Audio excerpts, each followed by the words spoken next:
Hi, I'm recording this in place of the first review session. The review sessions were today, but unfortunately the podcasts didn't work. They're supposed to be automatic recordings, but it seems to have not captured the video. And so I'm doing this again in order to have a recording, since I know a number of people missed the session. And there's also some people that were asking about the recording. So I'm not going to go over quite everything I did. So in particular, I'm not going to do, again, a tour of the Blackboard site. I did this in the review session. But I refer you to the welcome video, which is also on Blackboard, which contains most of the same points that I went over. And you should already know as well the tutorials have been canceled. It's not quite so relevant at this point. You should be sure to and not to miss your diagnostic follow-up session, which should be scheduled either for this week, that's the week 1, or week 2 of the semester.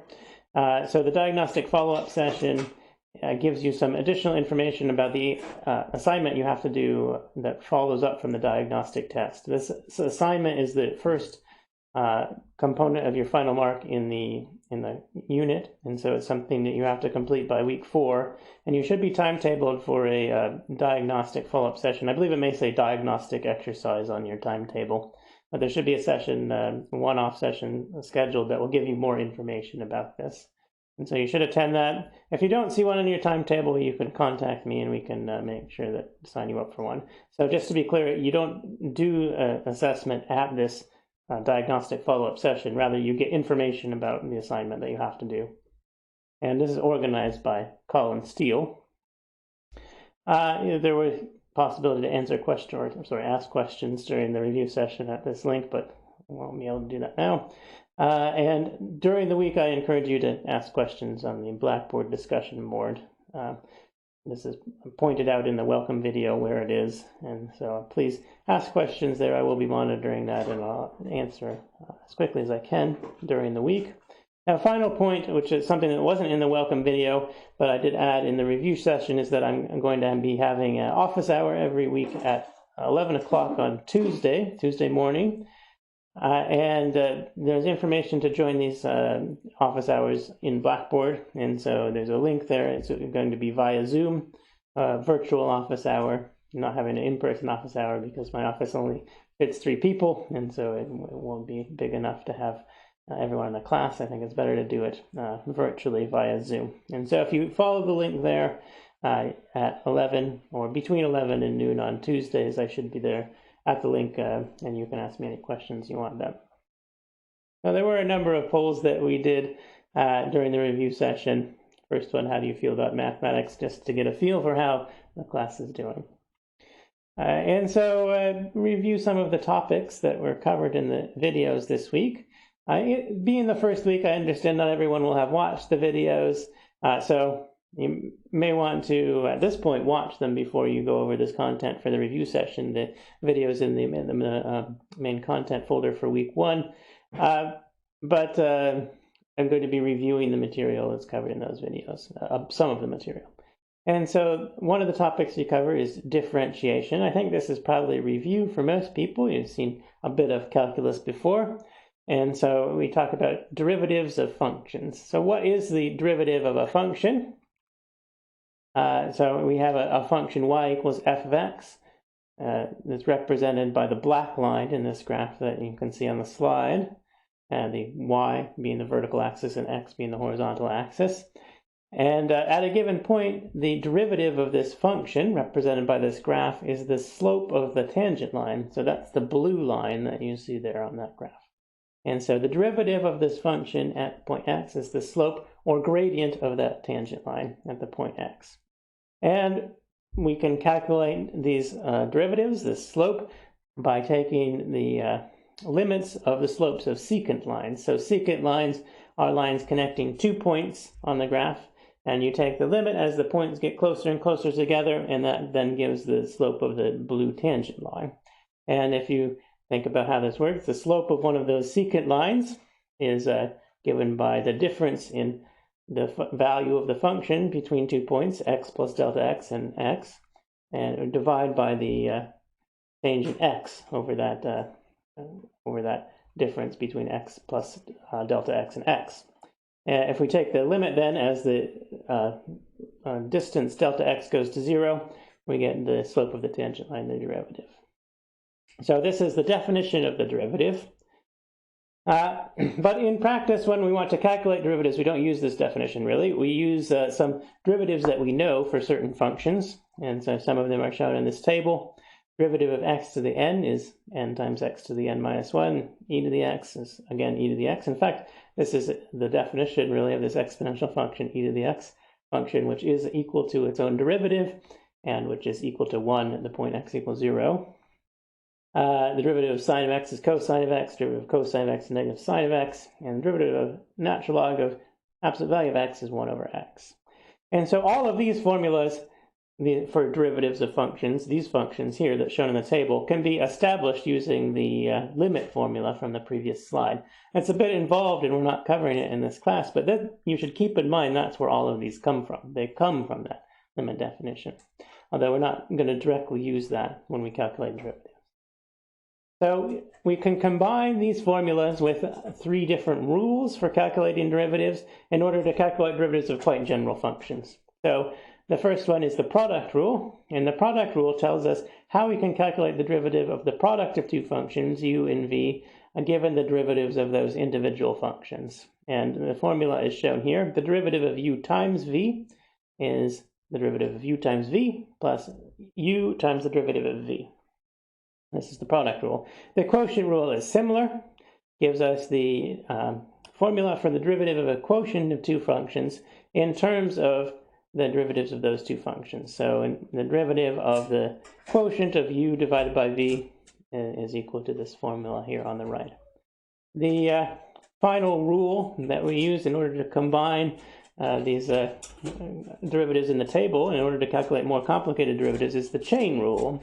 And the chain rule tells us how to take the derivative of a composition of functions. So if we, for example, have a function y, which is a function of x, but really more directly a function of u, and then u depends on x, is a composition of 2 functions, then we can apply the chain rule to tell us what the derivative of that composition is. So the derivative of y with respect to x is equal to the derivative of y with respect to u times the derivative of u with respect to x. And one way to remember this formula for the chain rule is to just think that these derivatives, the du's cancel out, right? So you have the du in the denominator here and the du in the numerator. Just think formally these cancel out. Really, these are derivatives, and so the dy du should be read as one thing, the derivative of y with respect to u, but you can think, to remember the formula, that the du cancel out. Okay, so another poll we did during the review session, just to gauge how confident everyone is with calculating derivatives. And here's a first example that we went over for calculating a derivative. So we have this function h of x equals the hyperbolic cosine of x squared. We want to calculate the derivative of this with respect to x, so h prime of x, the derivative. All right, the rule that we need to use here is the chain rule. And so let's see how that works. I'll move over and do this here on the visualizer. So the function we want to differentiate, h of x, is the hyperbolic cosine of x squared. And this hyperbolic cosine, the definition is given on the slide that I showed. I think it's a new thing for a lot of people, but it's really not that complicated. Maybe people are intimidated by these brand new things, but it's just defined by this formula. So the hyperbolic cosine of u is e to the u, that's the exponential function evaluated at u, plus e to the negative u divided by 2. That's the definition of the hyperbolic cosine. So when we write hyperbolic cosine, this is just what we mean. All right, and so we want to use the chain rule in order to calculate this derivative.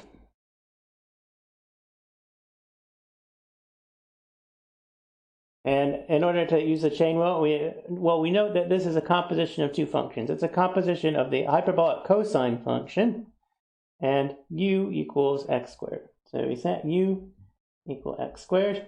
So this we could rewrite as the hyperbolic cosine of u. Then we can apply the chain rule in order to take this derivative. So we take the derivative of h with respect to x, and this would be the derivative of h with respect to u, according to the chain rule, times the derivative of u with respect to x. Remember, let me think of the u's canceling out here, as I said. And so the derivative of h with respect to u is the derivative of the hyperbolic cosine. Now, derivative of the hyperbolic cosine of u. I've put in the fact we're evaluating that u here in the second line. It's not the first line. Sorry, I hope that's not confusing. And then the derivative of u with respect to x, and here's u, x squared. And, well, this derivative, the derivative of x squared, is one of the ones in the table, 2x. So this du dx is 2x, and the dh du is the derivative of the hyperbolic cosine with respect to u. In order to figure out the derivative of the hyperbolic cosine, really you need to apply the chain rule again in order to differentiate the second term e to the negative u. This is one of the exercises from the problem sheet, though, and so I'm just going to write down kind of the result, and you can look at the solutions to the exercises, and it also could be covered in the tutorial next week. So the derivative of the hyperbolic cosine evaluated at u. So it's the derivative of the sort of first term, e to the u divided by u. E to the u divided by 2, plus the derivative of the second term, e to the negative u divided by 2. The derivative of the first term here is just e to the u divided by 2, because the derivative of e to the u with respect to the u is e to the u, that exponential function. And the derivative of the second term, well, we have e to the negative u, and really you should apply the chain rule, and you get negative e to the negative u divided by 2. We then combine these back together. E to the u minus e to the negative u divided by 2. And this is the hyperbolic sine. And once again, these hyperbolic trig functions are probably something you haven't seen, but these are just the definitions, right? This is the definition of hyperbolic sine, and it's e to the u minus e to the negative u divided by 2. That's just what we mean when we write hyperbolic sine. And just like up here, this is what we mean when we write hyperbolic cosine. All right, so we have the derivative of hyperbolic cosine with respect to u. It's hyperbolic sine. And we have the derivative of u with respect to x. It's 2x. And we can then write dh dx equals hyperbolic sine of u. That's the derivative of cosine with respect to u, hyperbolic cosine with respect to u, and times 2x. And then remember, u was x squared, so we could put that back in and get that this derivative is the hyperbolic sine of x squared times 2x. And this is the derivative that we were asked to find in this example. All right, so that's the first example. Second example, I'm going to now. Now here's the second example. Oh, sorry, I introduced partial derivatives first. So the second topic we study, another topic we study in the first week, is partial derivatives, which I think are probably new for most people. So partial derivatives involve taking the derivatives of a function of two variables, the variables x and y. And the partial derivative of a function of two variables with respect to one of the variables is what you get when you hold the other variable constant and then take the derivative with respect to the one variable. So df dx, this partial derivative here, we hold y constant and take the derivative with respect to x. df dy, we hold x constant, we treat x as a constant and take the derivative with respect to y. So you assume x is constant and then take the derivative with respect to y. And so these are called partial derivatives of a function of more than one variable. So here it's a function of two variables. In general, you could have partial derivatives of functions of more than two variables. And when you take the partial derivative with respect to one of the variables, you just hold all the other variables constant. This is the idea. All right, so now here's an example of taking a partial derivative of a function, this function of two variables, cosine of x squared plus y squared. So this function f depends on the two variables x and y. And we want to calculate the first order partial derivatives of f. So that's df dx and df dy. Those are the two first order partial derivatives. So here's the function that we want to take the derivative of. Cosine of x squared plus y squared. And we want to take the partial derivatives of this function with respect to both x and y. We have to use the chain rule here. This is a composition of two functions. The functions are cosine and then u equal x squared plus y squared. So we'll use the chain rule with u equal x squared plus y squared. And let's calculate those partial derivatives. So first we'll calculate the derivative of f with respect to x. And by the chain rule, that's going to be the derivative of f with respect to u times the derivative of u with respect to x. And this is equal to cosine of u once we plug in u equal x squared plus y squared. And so derivative of f with respect to u is derivative of cosine, that's negative sine of u. Derivative of cosine is negative sine. And then times du dx. So we need to figure out what is the partial derivative of u with respect to x in order to write this in. And so du dx, this is a partial derivative of the sum of these two terms. The partial derivative of the sum is the sum of the partial derivatives, just like with normal derivatives. And so we have partial derivative of x squared with respect to x plus partial derivative of y squared with respect to x. And when we take the partial derivative with respect to x, y is considered to be a constant. And so the partial derivative of y squared with respect to x is simply 0. It's a constant. Derivative of a constant is 0. People sometimes get confused with this point, I think, when you first see partial derivatives. You think that this is implicit differentiation, where you would say the derivative of y with respect to x is 2y dy dx, right? That's really, I guess, the chain rule. Thinking of y as a function of x. But here we're thinking of y as being constant. That's what we do in partial derivatives. So this term is 0. And we get that this partial derivative of u with respect to x is just the derivative of x squared with respect to x, 2x. All right, and so this is 2x. And we get this is negative sine of u times 2x. And so this is negative sine of x squared, 2x. Okay. This is the partial derivative of f with respect to x. Now let's do the partial derivative of f with respect to y. Very similar. I mean, it really, maybe you can already see just by the symmetry here, it's going to be the same thing if we just switch x and y. Oh, I made a mistake here. Let me quickly fix that. U is x squared plus y squared, not just x squared. Sorry. Negative sine of x squared plus y squared. I'm sure some of you are screaming at your video screens about that. So we have df dy. We're going to take the partial derivative of this with respect to y rather than x. It works very much the same way. We use a chain rule. And so by the chain rule, this is the derivative of f with respect to u times du dy now. And just for the same reason that du dx is 2x, du dy is 2y. And so derivative of f with respect to u is negative sine of u. And derivative of u with respect to y is 2y. And then if we put back in u equals x squared plus y squared, let's get that right. Sine is negative sine of x squared plus y squared times 2y. And there we go. The partial derivative of f with respect to y. Okay.